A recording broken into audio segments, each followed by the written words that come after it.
Sairam and welcome all of you to the Janmashtami special edition of Prashanti Chronicles. On August 29th, 1975, Bhagwan gifted this special home to the beautiful cows in Puttaparthi. It was Bhagwan's 50th birthday celebrations. And Swami named this Shri Satya Sai Gokulam.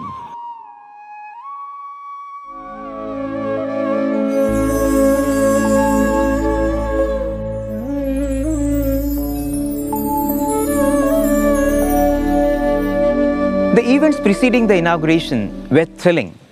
In 1975, Puttaparthi saw torrential rains like it had never seen before.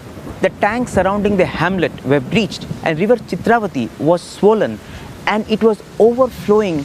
The waters came into the village, threatening the very existence of the hamlet, and the panic-stricken villagers were running helter-skelter. Their cattle, their homes, their possessions, everything was being washed away. They did not know where to go.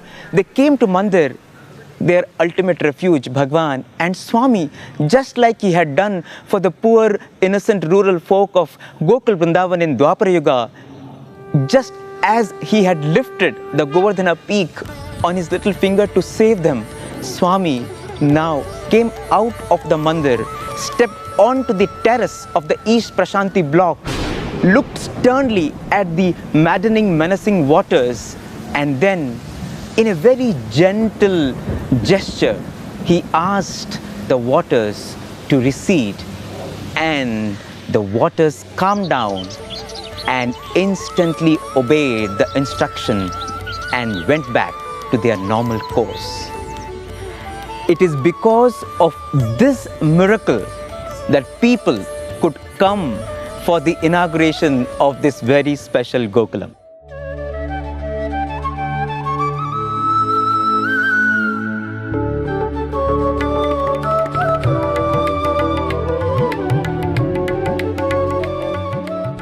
So the D-Day arrived. There was a vibrant procession from the Mandir, and pipers and drummers led the march, followed by Bhagwan's pet elephant, beautifully decorated, devoted, Sai Geeta. After that were the 30 blessed cows, richly adorned with gorgeous embellishments, tiny bells on their feet, cowbells and garlands on their neck. They looked as if each one has descended from Gokul Vrindavan. And following the mothers were the frisky, frolicsome calves. The students from the Anantapur campus were merrily singing bhajans, and all the devotees joined in this beautiful celebration as the procession went on.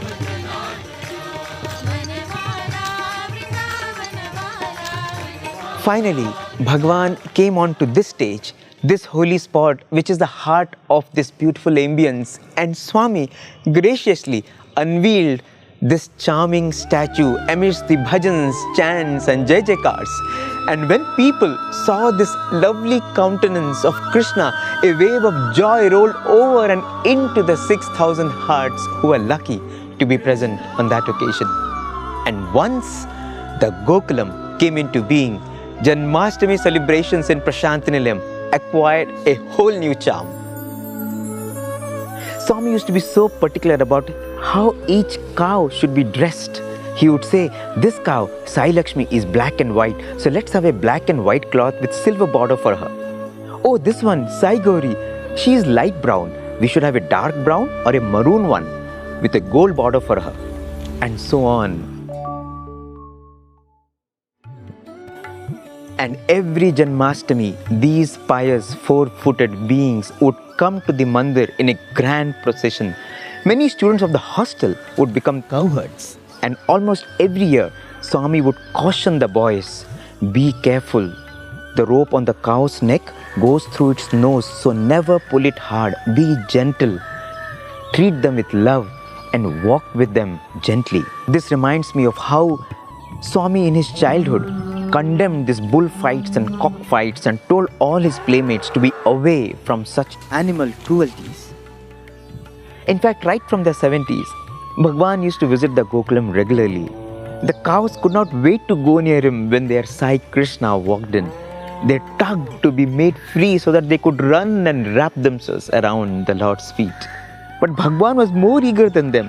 He himself would go to them and lovingly pat them, brush their dewlaps ever so softly, and the cows would lift their tails in glee.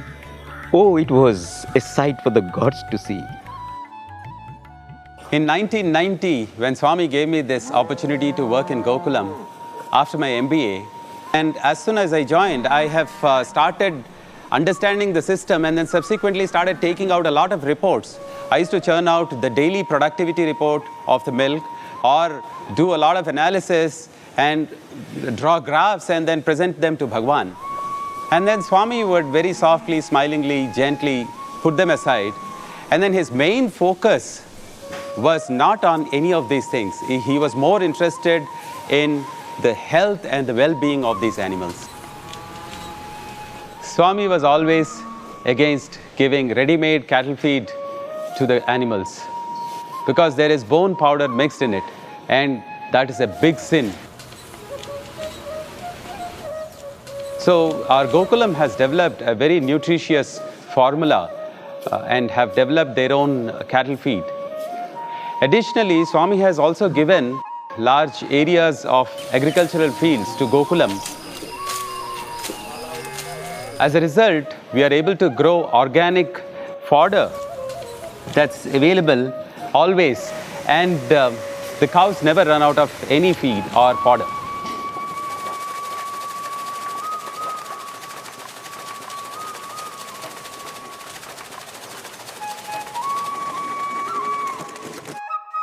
Here we are actually feeding the cows with organic millet byproduct, which has reduced almost 20% of the cost, and also the health of the animals and the productivity has improved like anything.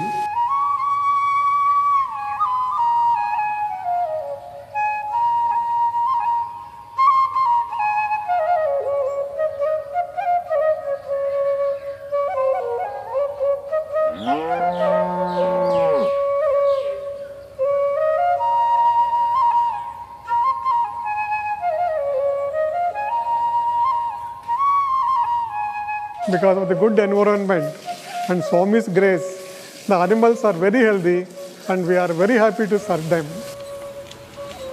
Swami would always encourage us to play soft music during milking hours. He used to say they listen to this music and give more milk. I tried this myself when I was working in 1990. Normally a cow which gives about 10 liters per session, when I played this soft music, it actually started giving about 11 or 12 liters, 2 or 3 liters more than what it used to normally give.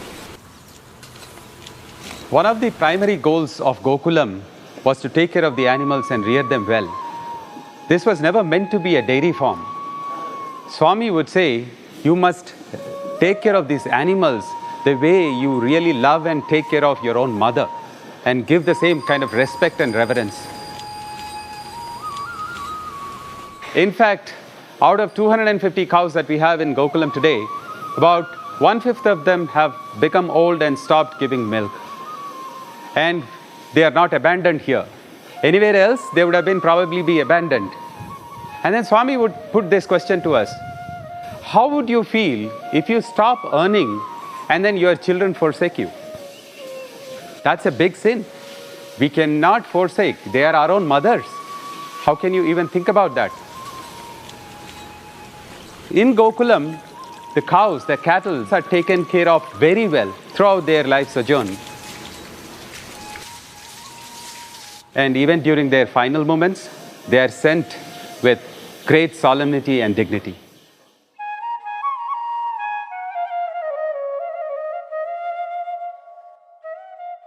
Bhagwan's special love was not just for the cows, but for everyone, serving the cows too. నేను 1977 వచ్చాను. నా పేరు వెంకటరామరాజు. స్వామి గోకులంలో పనిచేస్తున్నాను. స్వామి ఆశీర్వదించి పని చేసుకొని చెప్పారు. తర్వాత నా బిడ్డకి కొన్ని రోజుల తర్వాత స్పృహ తప్పి బాత్రూమ్లో పడిపోతే స్పృహ లేకుండా పడిపోతే హాస్పిటల్ తీసుకెళ్ళాం. హాస్పిటల్ తీసుకెళ్తే ఈ రాత్రి పగలు 24 గంటలు చూడలేదు. అప్పుడు మర్నాడు పొద్దుట నేను స్వామి దగ్గర లైన్లోకి వెళ్ళి స్వామి బిడ్డకి బాగోలేదు హాస్పిటల్లో పెట్టాను స్వామి అంటే, బిడ్డని నేను చూసుకుంటాను బిడ్డగా చూసుకుంటాను అని చెప్పారు స్వామి. చెప్పి ముందుకెళ్ళిపోయారు. ముందుకెళ్ళిపోయేప్పుడు నాకు ప్రసాదాన్ని ఇవ్వలేదు అనుకున్నాను నా మనసు స్వామిని. స్వామి అక్కడ అడగగానే చూసుకుంటానని అడగగానే పాపకి ఇక్కడ వచ్చింది హాస్పిటల్లో. మన్నాడు పొద్దుట పాల బండి తీసుకెళ్తా ఉంటే సమాధి రోడ్డు కాడ ఎదురయ్యారు స్వామి. నన్ను పిలిచారు, కారు ఆఫ్ చేసి పిలిచి వెళ్ళాను. వెళ్తే నీ బిడ్డకే ఎలా ఉంది అని అడిగారు. స్వామి బాగానే ఉంది స్వామి, స్వామి అనుగ్రహం బాగానే ఉంది స్వామి అని చెప్పాను. ఇప్పుడు మేము అనుకున్నాం భగవంతుడు లీలలు మేము ఇంతే కదా అనుకున్నాం, అయితే ఎన్ని లీలలు చూపిస్తూ స్వామి.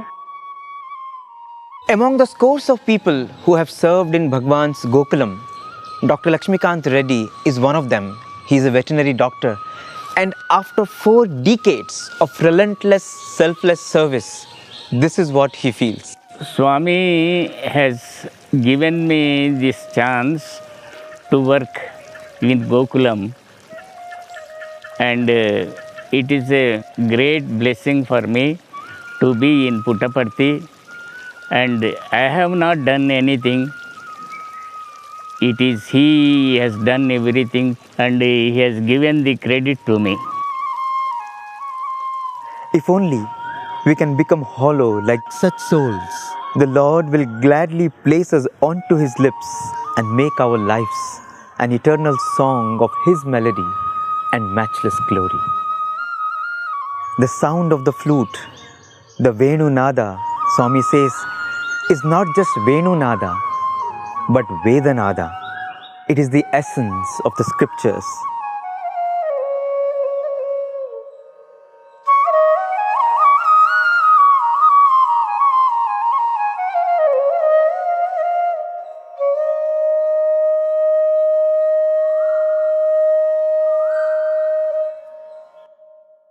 Krishna,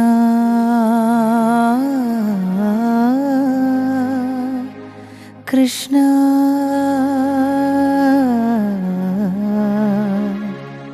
Krishna,